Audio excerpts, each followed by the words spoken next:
Almost చాలా gap తర్వాత 'mister Bachchan' అనే ఫిలింతో మనందరి ముందుకు వచ్చేస్తున్నారు. ఒక్క మాటలో హరీష్ శంకర్ గారి గురించి చెప్పాలంటే గట్స్ ఉన్న డైరెక్టర్ మా హరీష్ శంకర్ గారు.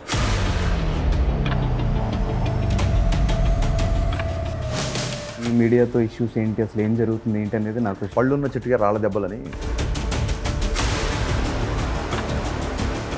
పాయింట్ ఏంటో నాకు అర్థం కాలేదు సార్. మనిషితోనా లేదంటే ఆ వ్యవస్థతోనా? ఒక ఆటో డ్రైవరు ఒక అమ్మాయిని ఏదో చేసాడని చెప్పి మొత్తం ఆటో డ్రైవర్లు అందరూ పగబట్టేస్తారా? మీలా రేస్ చేసి మాట్లాడిన వాళ్ళు లేరు. మీరు ఎందుకు రేస్ చేయాల్సి వస్తుంది? ట్రోలింగ్కి క్రిటిసిజంకి డిఫరెన్స్ ఉంది. సో ఎప్పుడైతే క్రిటిసిజం అనే లైన్ దాటి ట్రోలింగ్ స్థాయికి వెళ్తారో, నీ ఇష్టం అనేది నన్ను ఇబ్బంది పెట్టకూడదు. మిరపకాయ తర్వాత చాలా సినిమాల తర్వాత మళ్ళీ సార్తో సినిమా చేస్తున్నారు. ఫ్లాప్ ఇచ్చాము, తర్వాత మళ్ళీ పిలిచి మిరపకాయ ఇచ్చాడు, మళ్ళీ అన్నయ్య సినిమా సినిమా అంటే అదేదో.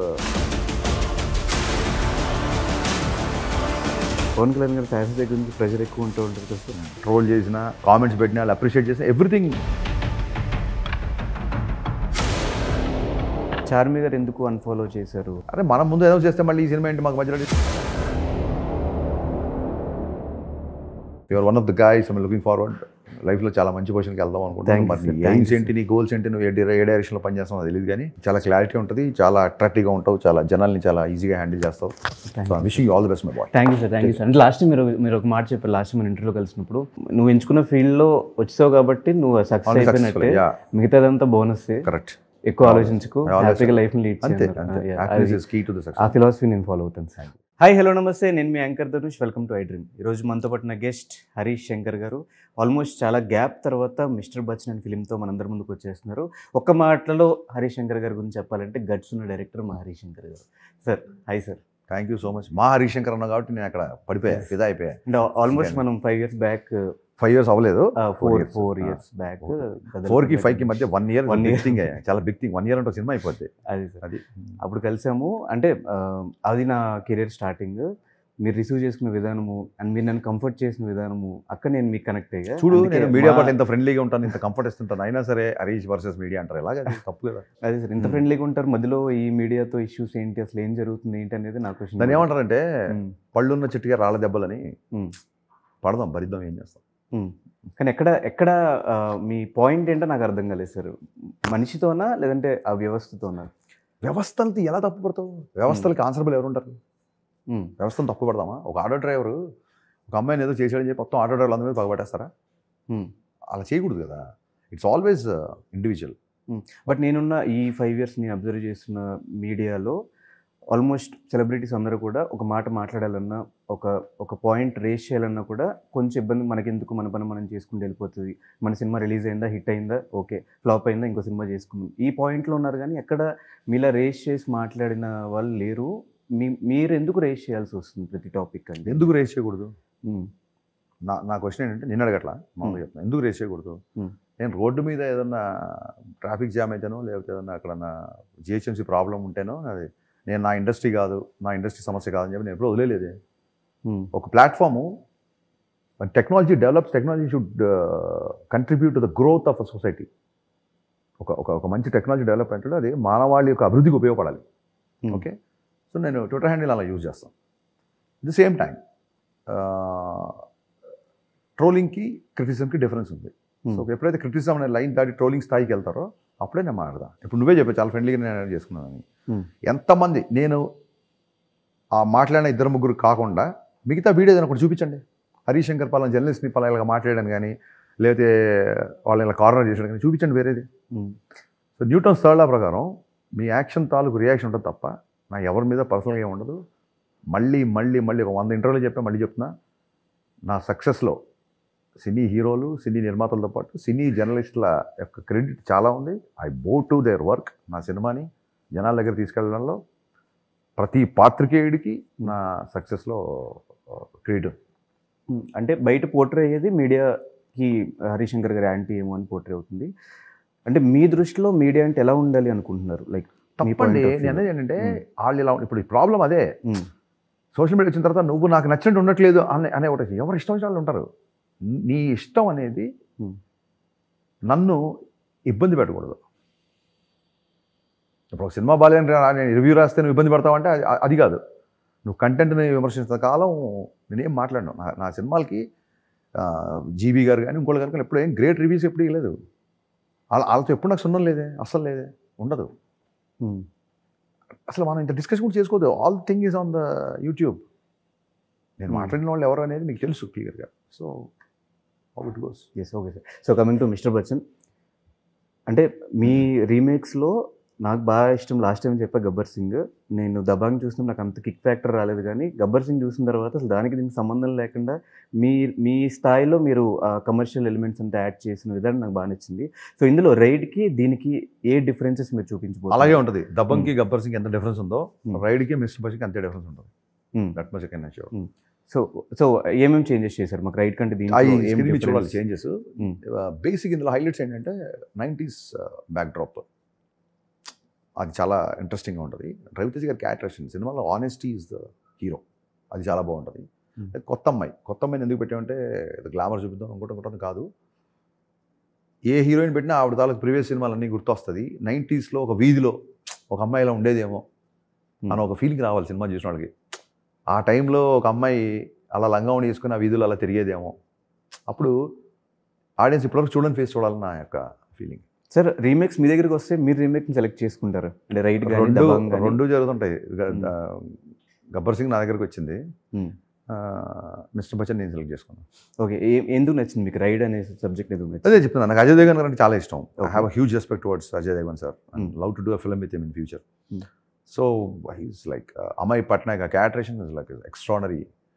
But at the same time this lot of difference between Ravi Teja garu and Ajay Devgan garu. So I have to address his histrionics, his sensibilities and all. ఈ సినిమా ఫస్ట్ టైం చూడగానే నాకు ఇప్పుడు అనుకున్న ఫస్ట్ హాఫ్ వచ్చేసింది. నేను అందుకే మనం అసలు ట్వీట్ చేసి అమ్మ పలకాలేని, మనం ఏదో కూర్చొని పీకేద్దాం కూర్చొని రాదు, థాట్ షుడ్ కమ్. అది రాగానే చాలా ఇంట్రెస్టింగ్ అనిపించింది. బట్ అప్పుడు రవితేజ గారు కానీ ఏమనుకోవాలి, ఈ సినిమా ఎప్పటికైనా చేయాలి అనుకున్నాను. సడన్గా కళ్యాణ్ గారు పాలిటిక్స్లోకి వెళ్ళేసరికి ఆ టైం గ్యాప్ దొరికింది కాబట్టి సినిమా చేసాం. కానీ 85, 90sలో అంటే మాకు నాస్టాలజిక్ ఫీలింగ్ మాకు టీజర్ చూసినప్పుడే అనిపించింది. బైక్స్ కానివ్వండి అవంతా. సో ఏమేమి పెట్టారు సార్ ఆ టైం పీరియడ్లో ఉన్న ఐటమ్స్? ల్యాండ్ లైన్స్, లంగావణీలు, టేప్ రికార్డర్లు, క్యాసెట్స్, రికార్డింగ్ సెంటర్స్, బజాజ్ చేతకులు, ఆ టైం తాలూకు కాస్ట్యూమ్స్, అప్పుడున్న చిత్రలహరి, చిత్రహారు, ఇవన్నీ మీకు ఏంటంటే ఒక డిఫరెంట్ వరల్డ్లోకి తీసుకెళ్తాయి. డిఫరెంట్ వరల్డ్ అంటే కూడా మనకు బాగా గుర్తొచ్చే ఈ జనరేషన్ వాళ్ళకి వాళ్ళ అన్నయ్యలు, వదినలు, పేరెంట్స్ వాళ్ళు చెప్పిన విషయాలు, ఆ జనరేషన్ వాళ్ళకి అసలు A to Z family entertainment. 90sలో మీరు మిస్ అయింది ఏంటి? నేను మిస్ అయింది ఫ్రెండ్ని కలిసి ఉన్నప్పుడు ఉండే ఎక్సైట్మెంట్. ఒక ఫ్రెండ్ని పలానా ప్లేస్కి అక్కడ రమ్మంటే అతను చూసేంత వరకు కమ్యూనికేషన్ ఉండేది కాదు. రేపు అక్కడ కలుద్దామని వర్బల్గా చెప్పేస్తే ఆ కలిసేంత వరకు ఒక ఎక్సైట్మెంట్ అది. ఇప్పుడు వాట్సాప్లో where are you 10 minutes away, 2 minutes away అని చెప్తుంటే ఆ ఫ్రెండ్ని కలుస్తున్న ఎక్సైట్మెంట్ పోతుంది. ఇప్పుడు నేను బాగా మిస్ అయ్యేది ఆ ఎక్సైట్మెంట్. అలాగే సినిమా బిఫోర్ పాటల గురించి తెగ మాడుకునేవాళ్ళు. చాలా ముందు రిలీజ్ అయ్యాయి, బుక్స్ వచ్చేవి, లిరిక్స్ అంతా అవైలబుల్ ఉండేవి, పెద్ద పెద్ద పోస్టర్స్ ఉండేవి ఆడియో సెంటర్స్ దగ్గర. ఇప్పుడు అంతా సోషల్ మీడియా అయిపోయింది ప్రమోషన్ అంతా. సో అదొకటి బాగా మిస్ అవుతుంది. సినిమా వైజ్ వరకు ఆడియో లాంచెస్ జరిగాయి. సో ఆ పరంగా ప్రమోషన్స్ ప్లాన్ చేయలేదు సార్ ఇదివరకు? సరే, మోరల్లెస్ మనం కూడా చేస్తాం రిలీజ్ ఈవెంట్ అని. ఈవెంట్స్ ఇంపార్టెంట్ కాకుండా సరే మెయిన్ ఆ ఎక్సైట్మెంట్ మిస్ అవుతాం. బేసిక్ ఎక్సైట్మెంట్ అప్పుడు ఎక్కువ ఉండేది. అప్పుడు కొంచెం డిస్క్లోజ్ చేసి ఉండే మ్యాటర్స్ అన్ని. ల్యాండ్ లైన్కి ఒక అమ్మాయికి ఫోన్ చేస్తే గౌక్ని ఎవరు మగవాళ్ళు ఫోన్ అయితే టక్కని ఫోన్ పెట్టేసేవాళ్ళం. అవును. ఆ ఫోన్ రింగ్ అవుతున్నప్పుడు అతను హార్ట్ బీట్ ఉంటుంది చూసారు, ఆ అమ్మాయి ఎత్తుద్దా అనేది ఆ కైండ్ ఆఫ్ ఎక్సైట్మెంట్ మిస్ అవుతాం. సో మిరపకాయ తర్వాత చాలా సినిమాల తర్వాత మళ్ళీ సార్తో సినిమా చేస్తున్నారు. సో ఈ మధ్యలో ఎక్కడ మళ్ళీ చేద్దాము అనే థాట్స్ ఏం రాలేదు? చేసాం, 2 సార్లు ట్రై చేసాము, ప్రాజెక్ట్ సెట్ అవ్వలేదు, కొన్ని రీజన్స్ వల్ల సెట్ అవ్వలేదు, అంతే తప్ప చేయకూడదని లేదు. ఈ మధ్యలో కొన్ని వేల సార్లు కలిసి ఉంటాము, కలిసి హాలిడేస్కి వెళ్తుంటాం, బయటికి వెళ్తుంటాము. ఇప్పుడు ఆయన షూటింగ్ లేకపోయినా నాకు షూటింగ్లో కానీ అందరం ఎప్పుడు ఒక చోట ఉంటాం అందరూ ఆల్మోస్ట్. ఎప్పుడు నాకే చిన్న మొహమాట వచ్చింది, ఫ్లాప్ ఇచ్చాము, తర్వాత మళ్ళీ పిలిచి మిరపకాయ ఇచ్చాడు, మళ్ళీ అన్నయ్య సినిమా అంటే అదేదో ఎదిగిన కొడుకు బయటికి వెళ్ళి తన బతుకు తను బతకాలి కదా, ఎదిగిన తమ్ముడు ఎంతకాలం హెల్ప్ చేస్తారు. సో అంతే తప్ప వేరే రీజన్ ఏంటి. సో అసలు మీ ఐడియాలజీ ఏంటి సార్ లైఫ్లో? మీరు నమ్మే ఐడియాలజీ ఇన్ ద సెన్స్ నేను ఈ ఐడియాలజీ పెట్టుకొని బతకాలి అలాగే అనుకోనండి. బేసిక్గా మనం మన వల్ల ఎవరికి ఇబ్బంది ఉండకూడదు first thing. At the same time మనం అనుకుంది బలంగా ఖచ్చితంగా చెప్పగలగాలి. అంటే మీ స్పీచెస్ చూసినా, మీ ఇంటర్వ్యూస్ చూసినా మీ మైండ్ సెట్ కానీ, కళ్యాణ్ గారి మైండ్ సెట్ కానీ, రవితేజ గారి మైండ్ సెట్ కానీ, ఆ మాటలు కానీ సేమ్ యాజ్ ఇట్ ఈస్ ఒకేలా ఉంటే వాళ్ళతో కలవడం వల్ల ఐడియాలజీ ఏమైనా చేంజ్ అయిందా, లేకపోతే అంతకుముందు కూడా చిన్నప్పటి నుంచి మీ ఐడియాలజీ ఎలా రెండు ఉండొచ్చు. బేసిక్ ఎలా ఉంటుందంటే వాళ్ళిద్దరు ఇన్ఫ్లుయెన్స్ ఉంటుంది నా మీద డెఫినెట్గా. చిన్నప్పటి నుంచి కెరీర్లో సినిమా ఇండస్ట్రీకి వచ్చిన తర్వాత ఎక్కువ లైఫ్ స్పాన్ రవినేతో, రాకముందు నుంచి పవన్ కళ్యాణ్ గారి ఇన్ఫ్లుయెన్స్. బట్ నేనేమంటానంటే చాలామంది చూస్తారు కదా వాళ్ళిద్దరు సినిమాలు, వాళ్ళిద్దరితో చాలామందికి సంబంధం ఉంది కదా. నేను 3 సినిమాలు చేస్తే మల్లేని గోపిచంద్ కూడా 3 సినిమాలు చేశాడు కదా. నేనేమంటానంటే నీలో సిమ్ కార్డ్ ఉంటే సిగ్నల్స్ వస్తాయి. సో నీలో కూడా ఎంతో కొంత అది ఉంది కాబట్టి మేబీ ఆ ఇన్ఫ్లుయెన్స్కి you will get attracted or will be sounding like that. So ఎలా అనిపించింది సార్ రవితేజ గారితో మళ్ళీ థర్డ్ టైం వర్క్ చేయడం? అసలు కాదు, ఇప్పుడు మనం కలిసి 13 ఏళ్ళు అయితే ఆశ్చర్యపోతాం, కానీ రోజు కలిసేవాళ్ళము, అదే సెట్లో కలుస్తాం అంతే, ఏముంటుంది. సో బిగ్గెస్ట్ క్వాలిటీ ఏంటంటే ఆయన మారలేదు. షాక్ అప్పుడు ఎలా ఉన్నాడు, మిరపకాయ అప్పుడు ఎలా ఉన్నాడు, ఇప్పుడు అలాగే ఉన్నారు. In fact more younger, is little more discipline now. ఎప్పుడు డిసిప్లిన్ ఉంది, ఇప్పుడు ఇంకా స్ట్రిక్ట్ డిసిప్లిన్లో, స్ట్రిక్ట్ డైట్లో, స్ట్రిక్ట్ ఎక్సర్సైజ్లో ఉన్నారు. సో అందుకే అంత గ్లామరస్గా ఉన్నారు. ఏ డిస్కషన్స్ అవుతుంటాయి సార్ జనరల్గా? మొత్తం A to Z, మీమ్స్ దగ్గర నుంచి ఇంకా మిగతా వాళ్ళ మీద అసలు ఇంకా ఇది అదేం లేదు. A to Z everything will talk. Travel దగ్గర నుంచి, ఫుడ్ దగ్గర నుంచి, ఫ్యాషన్ దగ్గర నుంచి, every topic under the sky discussion ఉంటుంది. So it's the best memory మీకు? మెమరీ అంటే రోజు కలుస్తూనే ఉంటాం కదా, కలుస్తూనే ఉంటారు. అందులో ఒక నేను రవి అన్నయ్య అందరం కలిసి న్యూయార్క్లో స్పెండ్ చేసిన టైం, హాలిడేకి వెళ్ళిన time it's the best memory. ట్విట్టర్లో ఫోటో కూడా పెట్టా. It's the best memory. అలాగే ఒకసారి ఏదో షూటింగ్ అయిపోతే హాలిడే ఎక్స్టెండ్ చేసాం. షూటింగ్ అయిపోయిన తర్వాత ఒక 4-5 రోజులు ఉన్నాం. నేను, సుబ్బరాజు, మచ్చరవి, మెహర్ అండ్ అన్నయ్య. ఆ హాలిడే అయితే one of the best holiday. అంటే ఒక టైంలో రూమ్లో నవ్వుతూ కళ్ళెమ్మడి నీళ్ళు వచ్చేసి ఈ పొట్ట ఇలా పట్టేసుకొని ఇంకా ఆపేయండి అని చెప్పి ఒకసారి ఆపి రెస్ట్ తీసుకొని మళ్ళీ నవ్వి, ఇలాంటి సందర్భాలు, that's the best holiday actually. అలాగే సార్ చాలా తక్కువ మందికి ఇండస్ట్రీలో ఫస్ట్ సినిమాకి ఒక మంచి రికగ్నైజేషన్ వచ్చేస్తుంది. అలా భాగ్యశ్రీ ఈ సినిమాతో మంచి రికగ్నైజేషన్ ఆల్రెడీ రిలీజ్ అవ్వకముందే బయట మీమ్స్లో వైరల్ అవ్వడము, రీల్స్ అంతా వైరల్ అవుతూ వస్తున్నారు. సో ఈ సెలెక్షన్ ఎలా జరిగింది సార్? మామూలుగానే పూజాని డీజేకి తీసుకున్నట్టు, శృతి హాసన్ని గబ్బర్ సింగ్ తీసుకున్నట్టు, వాళ్ళ ఆల్బమ్ చూడడానికి వేరే సినిమాలు ఉన్నాయి 1-2.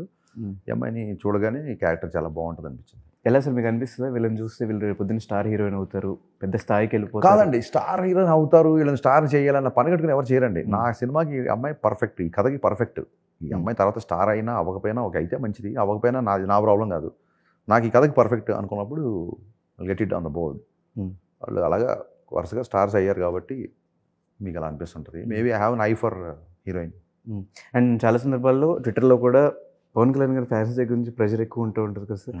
ప్రతి సిచ్యువేషన్లో ఆయన పార్టీ గెలిచినా ఏం చేసినా ఫస్ట్ ట్యాగ్ చేసేది మిమ్మల్ని. సో ఆ బాండింగ్ ఎలా ఉంటుంది? అంటే కళ్యాణ్ గారితో బాండింగ్ వాళ్ళతో ప్రెషర్ కంటే కూడా వాళ్ళు ప్రెషర్ పెట్టే హక్కు వాళ్ళకు ఉంటుంది. నా కళ్యాణ్ గారి ఫ్యాన్స్ అందరికీ నేను వేరే మనిషిని కాదు, వీడు మనలో ఒకడే అన్నట్టుగా ఫీల్ అవుతారు. సో వాళ్ళు అప్డేట్ అడిగినా, వాళ్ళు తిట్టినా, వాళ్ళు ఇంకోలా మాట్లాడినా ఆ ప్రేమ దాని వెనకాల నా ప్రేమ నాకు అర్థమవుతుంది. సో కళ్యాణ్ ఫ్యాన్స్ ట్రోల్ చేసినా, లేకపోతే వాళ్ళు కామెంట్స్ పెట్టినా, వాళ్ళు అప్రిషియేట్ చేసినా, ఎవ్రీథింగ్ ఇట్స్ ఆర్, మేమంతా ఒకటి. సో నేను చెప్తే ఒకటి, నా ఫ్యాన్స్ చెప్తే ఒకటి కానీ డైలాగ్ ఉంది సార్, ఆ కైండ్ ఆఫ్ రిలేషన్ ఉంటుంది వాళ్ళతో. ఎలా సార్ ఈ డైలాగ్స్ విషయంలో కూడా నేను ఇందాక మిస్టర్ బచ్చన్ టీజర్ చూసినప్పుడు అందులో ఒక డైలాగ్ యాటిట్యూడ్ గురించి, హీరోకి తగ్గట్టు మీరు ఆ డైలాగ్స్ని రెడీ చేసుకుంటారా, లేదంటే స్క్రిప్ట్లో ఉన్నప్పుడే మీరు మీ యాటిట్యూడ్ తగ్గట్టు డైలాగ్స్ రాసుకుంటారు? కొన్ని డైలాగ్ స్క్రిప్ట్లో ఉంటాయి, కొన్ని ఈ డైలాగ్ హీరో చెప్తే బాగుంటుంది అనిపిస్తుంది. సో ఇప్పుడు నాకు కొంచెం దిక్కుంది లేకుండా కళ్యాణ్ గారే చెప్పాలి, ఇంకెవరు చెప్పినా అది అంత బాగోదు. అందులో దీంట్లో డైలాగ్ ఉంటుంది, ఎట్టకారానికి కేర్ ఆఫ్ అడ్రస్లు అంటుండని, అది ఆయనే చెప్పాలి. సో సమ్ టైమ్స్ ఈరోజు image plays a big role writing. ఎలా సార్ బయట జరిగే ఇన్సిడెంట్స్ ఇంపాక్ట్ క్రియేట్ చేస్తాయి? అన్నీ ఉంటాయి బయట జరిగే ఇన్సిడెంట్స్. మనం రోజు మాట్లాడుతున్నప్పుడు మనం అబ్జర్వ్ చేసే క్యారెక్టరేషన్, స్వతహాగా నీలో ఉండే ఒక రైటర్, అన్నీ కలిస్తేనే. నాకు బాగా అనిపించింది రీసెంట్ టైమ్స్లో కళ్యాణ్ గారి స్పీచెస్లో ఒక దాంట్లో మా హరీష్ చెప్తానే ఉన్నా మా హరీష్కి నేను వద్దు ఆ డైలాగ్ ఎందుకు ఇప్పుడు అవసరం అది ఇది అని చెప్పి, లేదు సార్ మీరు చెప్పాల్సిందని చెప్పి ఫోర్స్ఫుల్గా చేయించారు అని. అదొకటి. మళ్ళీ గబ్బర్ సింగ్ టైంలో కూడా చాలా కొన్ని డైలాగ్స్ ఫోర్స్ఫుల్గా మీరు సార్ మీరు చేయాల్సిందే సార్, ఇది థియేటర్లో పేలుతుంది అని చెప్తారని చెప్పి. అంటే అంత బాండింగ్ మీకు కళ్యాణ్ గారితో ఉంది. ఆయన ఇచ్చిన అది అనిపించినప్పుడు మీకు ఎలా అనిపించింది సార్? అది ఆయన ఇచ్చిన, అంటే ఆయన ఏమంటారంటే నీకు చనువు ఎవరు తీసేసుకుంటాను అంటారు ఆయన. ఓకే. సో ఒక బ్రదర్తో ఉన్నట్టు ఉంటుంది బేసిక్గా, ఒక అన్నయ్యతో ఉన్నట్టు ఉంటుంది. సో అన్నయ్య దగ్గర నువ్వు మారం చేస్తావు కదా, సో ఆయనతో లేదని చేయాల్సింది. ఆయనతో అది ఉంది, మీరు అన్నట్టుగా రిలేషన్ ఉంది. చాలా డైలాగ్స్, కొన్ని డైలాగ్స్ ఆయన మొహమాట ఎక్కువ, నాకు నేనే పోటీ, నాతోనే కాబట్టి ఇలాంటి డైలాగ్ కొంచెం ఇబ్బంది పడేవాళ్ళు నేను. బట్ మెల్లిగా మనం ఫ్యాన్స్ ఉండగా మనం ఇది చూడాలి వీఆర్ వెయిటింగ్ ఫర్ దిస్ అని అలా చెప్పించి డాన్సర్స్ దగ్గర ఇక్కడ కొంచెం మొహమాట పడతారు. ఆయనకి గబుక్కున ఆయన లాజిక్ కనెక్ట్ అవుతే ఆయన చేయలేరు, ఆయన ఎంజాయ్ చేస్తే చేస్తారు. సో ఆయన ఎంజాయ్ చేసేలాగా ఆ మూడ్లో పెట్టి అలాగా మెల్లిగా మీరు అన్ని సీక్రెట్స్ అని అడిగేస్తారు కాబట్టి యూ సీ ద అవుట్పుట్, ఈ సౌట్ output, don't get into the BTS. కానీ సార్ అన్ని అంత మంచిగా జరుగుంటే ఈ పాటికి ఉస్తాద్ ముందు వచ్చేది కదా. ఇదే మంచి జరిగిందేమో, మంచి జరుగుతుంది కాబట్టి ఆయన అంత పవర్ఫుల్గా 100% స్ట్రైక్తో వచ్చారేమో. సో అంత మంచి జరుగుంటే ఇప్పుడు ఏదో నష్టం అయిపోయాను, ఇప్పుడు ఏదో అయిపోయింది అట్లా. సార్ సింపుల్, ఆయన్ని చూడడానికి 30 ఏళ్ళు వెయిట్ చేశాను నేను ఆయనతో మాట్లాడడానికి. నా 28, 29, 30 ఆల్మోస్ట్ 30 ఉన్నప్పుడు ఫస్ట్ టైం ఆయన కలిసాను నేను. సినిమా చేయడానికి 3 ఏళ్ళు వెయిట్ చేయలేనా? What is that? But at the same time producer point of వ్యూలో ఆలోచిస్తే అట్లా ప్రొడ్యూసర్స్ కూడా సపోర్ట్ చేశారు కళ్యాణ్ గారికి. రవి గారు, నవీన్ గారు డెఫినెట్గా కళ్యాణ్ గారు సపోర్ట్ చేశారు. ఆయన ఎలక్షన్ షెడ్యూల్ తగ్గట్టుగా గ్యాప్ తీసుకున్నాము, తగ్గట్టుగా సపోర్ట్ చేశారు. We all want him to be there కదా. సో ఎంతవరకు అయింది సార్ ప్రాజెక్ట్? 30% అయింది. 30%, 70% balance. Of course it's a big film. మీరు కళ్యాణ్ గారి నుంచి ఏమి ఎక్స్పెక్ట్ చేస్తారో అన్నీ ఉంటుంది. ఇదేదో గెస్ట్ అపియరెన్స్ లాగా, లేకపోతే 10 నిమిషాలు వచ్చి అట్లా కాదు. It's proper action, proper dialogues, proper songs. Fans life long గుర్తుపెట్టుకునే సినిమాలాగా చేయాలని నా తాపత్రయం. అదే పనిలో పనిచేస్తాను. ఎప్పుడు ఎక్స్పెక్ట్ చేయొచ్చు సార్ ఆ సినిమా? నాకు తెలిస్తే నీకు చెప్తా. కానీ సార్ ఒక సినిమా అట్లా డిలే అవుతూ వస్తూ ఉంటే ఆ డైరెక్టర్కి కొంచెం ఇరిటేషన్ కానీ అట్లా ఏమన్నా వస్తుంది సార్? రాదు. కళ్యాణ్ గారి వల్ల రావట్లేదు. రాదు. జనరల్గా అయితే ఉంటుందా? ఏముండదండి, ఏముండదు. బయట మాడుకుంటుంటే వీళ్ళకి ఏం తెలిసిన మాడుతారని ఇరిటేషన్ ఉంటుంది తప్ప, మాకు తెలుసు కదా సిచ్యువేషన్స్ ఏంటి ఆయన టైం టేబుల్ ఎలా ఉంది, ఆయన రెస్పాన్సిబిలిటీస్ ఏంటి, ఆయన దేనికి డెడికేట్ అయ్యారు, ఇవన్నీ తెలుసు కదా. So okay. So coming to mister Bachchan అని టైటిల్ పెట్టడానికి రీజన్ ఏంటి? ఆయనే పెట్టారు, రవితేజ్ గారు పెట్టారు. ఇందాక చెప్పాను, రవితేజ్ గారు పెట్టిన టైటిల్ అయితే. డిపార్ట్మెంట్లో వ్యక్తి ఫేమస్, నామ్తో సునహోగా అనేది నేను అనుకున్నాను. ఆయన అప్పుడు మిస్టర్ బచ్చన్ అన్నారు. మిరపకాయ టైటిల్ ఆయనే పెట్టారు కాబట్టి ఇదే సెంటిమెంట్ కలిసి వస్తుందని చెప్పి ఓకే. దాని తర్వాత మధ్యలో మాకు చిరంజీవి గారు కూడా కనిపించారు టీజర్లో. సో ఇద్దరు ఫ్యాన్స్ని అట్లా కవర్ చేస్తారు సార్? అలా ఏం లేదు. 90s అంటే ఇంకా మనం చిరంజీవి గారు బ్లాక్ బస్టర్ కాకుండా ఇంకెందుకు వెళ్తాం. సో అక్కడ ఆ డైరెక్టర్ నుంచి వచ్చిన కంట్రిబ్యూషన్. సో సోషల్ మీడియాలో ఎక్కువ యాక్టివ్ ఉంటారు కాబట్టి సోషల్ మీడియాలో అటు పాజిటివ్ ట్రోలింగ్ని, నెగిటివ్ ట్రోలింగ్ని ఎలా చూస్తారు సార్? అలాగే చూస్తాం. పాజిటివ్గా చూస్తాం, నెగిటివ్గా చూస్తాం. అంటే మీ మీద ఏమన్నా ఎక్కువ నెగిటివిటీగా? లేదండి, నా వల్ల ఇబ్బంది పడతారేమో తప్ప నేను ఇబ్బంది పడే సిచ్యువేషన్ ఏమంటారు. అంటే మీ వల్ల ఇబ్బంది అంటే నేను కౌంటర్ ఇస్తాను కాబట్టి నన్ను అంటే నేను అకారణంగా అంటే నేను ఊరుకోను. నా వర్క్ని క్రిటిసైజ్ చేస్తే ఓకే, నన్ను క్రిటిసైజ్ చేస్తా అంటే ఊరుకోను. సో ఈ గ్యాప్ ఎందుకు వస్తుంది సార్? అంటే గదలగొండ రైటింగ్ స్పీడ్గా లేకపోవడం. సినిమా చాలా ఫాస్ట్గా తీస్తాను నేను, రైటింగ్ స్పీడ్గా ఉండట్లేదు, అందుకే వస్తుంది. చాలామంది చెప్పాను. సో ఫర్దర్గా అలా ఉండదు, ఇక్కడ నుంచి నెక్స్ట్ 3 ఫిల్మ్స్ చాలా స్పీడ్గా ఉంటాయి. కానీ 13 years ఆఫ్ యువర్ జర్నీలో, ఫిల్మ్ జర్నీలో మీ దగ్గర నుంచి వచ్చిన సినిమాలు చాలా తక్కువ అనుకోవచ్చు. మీరు అది ఒప్పుకుంటారా? అంటే మరి ఫస్ట్ సినిమా అయిపోయిన తర్వాత 4 ఏళ్ళు గ్యాప్ వచ్చింది. మొన్న పాండమిక్లో అందరికి 2 ఏళ్ళు వస్తే నాకు మళ్ళీ 4 ఏళ్ళు గ్యాప్ వచ్చింది. సో 8 years ఇక్కడే పోతే ఆ 8 years తీసేస్తే మిగతా దాంట్లో చాలా ఎక్కువ సినిమాలు చేసినండి. సో August 15th ఈ డేట్ మీద కూడా చాలా కాంట్రవర్సీ అయింది.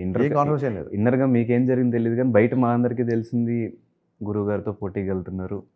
ఆయనతో పోటీకి వెళ్ళడం కాదండి, పోటీకి వెళ్ళడం ఆయనతో ఎలా పోటీ పడతాం, లెజెండ్తో ఎలా పోటీ పడతాం అన్న పురుజన్నది లెజెండ్.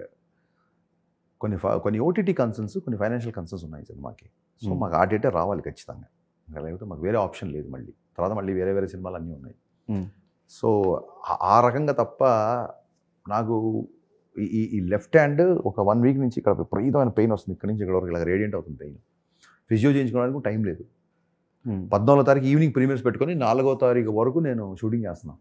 10 రోజుల్లో మిగతా పోస్ట్ ప్రొడక్షన్ బ్యాలెన్స్ చేస్తున్నాను. ప్రమోషన్స్ ఎక్కడ తగ్గట్లేదు, ప్రతి ఫంక్షన్కి వెళ్తాం, ప్రతి ఇంటర్వ్యూ చేస్తాం. ఇంత స్ట్రెస్ ఎందుకు తీసుకుంటాం? ఆయన మీద నాకు ఏం కోపం ఉంటుంది? ఆయన ఇంత కష్టపడిన సరే ఆయన మీద సినిమా వేద్దామని ఎందుకు ఉంటుంది?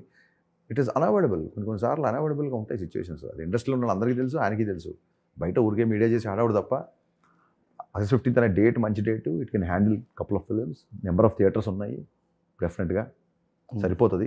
It can accommodate, our theatre system can accommodate 3-4 films. But Charmi garu ఎందుకు అన్ఫాలో చేశారు హరీష్? ఏమంటే ఆవిడ ఎందుకు చేశారని చెప్పి ఆవిడ అడగల, మనం ఎందుకు చేస్తారు? డెఫినెట్ ఇరిటేషన్ వచ్చింటుంది ఆవిడకి. ఆవిడ పొజిషన్ నేనున్నా కూడా అన్ఫాలో చేసి ఉన్నాను, తెలియదు. అరే మనం ముందు ఏదో చేస్తే మళ్ళీ ఈ సినిమా ఏంటి మాకు మధ్యలో ఇరిటేషన్, ఎవరికైనా ఉంటుంది ఇరిటేషన్, అందులో తప్పే ఉందండి. సోషల్ మీడియాలో మీరు ఎవరిని ఫాలో అవ్వాలి ఫాలో అవ్వకూడదు మీరే చెప్తుంటే ఎలాగా? వాళ్ళ ఇష్టం, తప్పే ఉంది, ఆవిడ ఇష్టం. నేను ఆవిడనే తప్పు పడినాను. Which is a nice lady. నేను బాంబేకి వెళ్ళినప్పుడు చార్మి గారిని పూరి గారిని కలిసాను గతంలో 2 సార్లు. చాలా బాగా రిసీవ్ చేసుకుంటారు. రిలీజ్లప్పుడు ఇరిటేషన్ అప్పుడు ఇంకా ఉంటుంది ఇరిటేషన్, అది దానికి అది సహజం, మానవ సహజం, అది అందులో తప్పలేదు. సో మీకు ఎలా అనిపించింది డబుల్ ఇస్మార్ట్ ట్రైలర్? ఉద్దిరిపోయాను. ట్వీట్ చేసి చూడలేదా? చూసారు. మనం చూసిన తర్వాత ఎలా అడుగుతాం అంటే మేము ట్వీట్ చేయడం చూశాను, మీరు మీ ఎక్స్ప్రెషన్తో మీరు చెప్పారు. రామ్ మామూలు బండిల్ ఆఫ్ ఎనర్జీ ఉంటుంది. పూరి గారికి ఒక క్యారెక్టరేషన్ స్ట్రీక్ ఉంటుంది. వీళ్ళిద్దరు కలిసారంటే అదిరిపోద్ది. స్మార్ట్ శంకర్ డబుల్ స్మార్ట్ కూడా బ్లాక్ బస్టర్ మనస్ఫూర్తి కోరుకుంటున్నాను. అండ్ నాకు మీ సినిమాలో గదలకొండ గణేష్లో అప్పటివరకు వెయిట్ చేసిన ఒక పర్సన్ డైరెక్టర్ అవ్వాలని అవ్వలేక ఉండిపోయిన పర్సన్ అలా వచ్చి చేతిలో మైక్ పట్టుకుని యాక్షన్ అని చెప్పే సీన్ నాకు one of the favourite scenes నాకు మీ డైరెక్షన్లో. Thank you. So me first time మీరు షాక్ సినిమాకి మీరు యాక్షన్ చెప్పిన సీన్ గుర్తుందా? ఆ ఎక్స్పీరియన్స్ గుర్తుందా? Yeah of course. One back shot of Ravi అన్నయ్య 40 feet క్రెయిన్లో తీసిన వన్ బ్యాక్ షాట్ లైఫ్లో ఎప్పటికీ మర్చిపోయినా ఫస్ట్ షాట్. బట్ మరీ తనిఖీల బరిలాగా ఏడ్చేయలేదు కానీ ఎందుకంటే వర్క్ టెన్షన్లో ఉన్నాం కాబట్టి.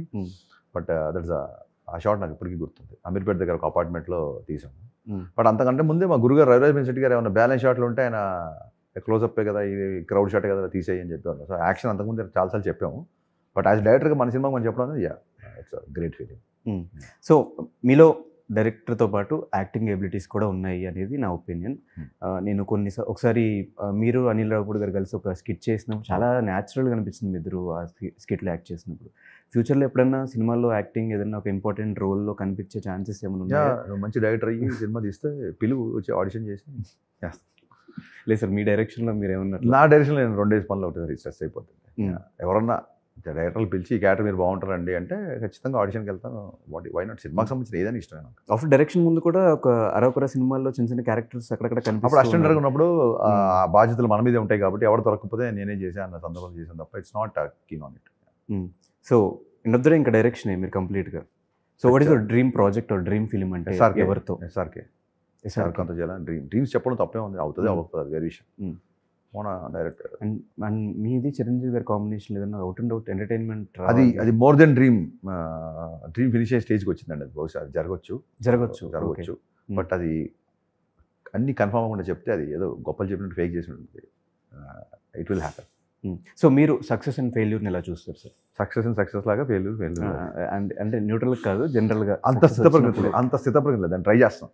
ఫెయిల్యూర్ వచ్చినప్పుడు చిన్న ఇరిటేషను, ఎందుకు ఇలా చేసాం అది ఇది ఉంటుంది.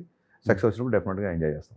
సో మీ ఫిలిమ్స్లో మీరు అనవసరంగా చేసి అనుకున్న ఫిలిం ఇది చేయాలి అలాగే అనుకోవాలి, అనవసరంగా చేసినప్పుడు అనుకోవాలి. ఈ సినిమా ఇంతకంటే బెటర్గా చేసి అనుకున్న సినిమాలు మట్టుకు షాక్ రామయ్య వస్తాయి.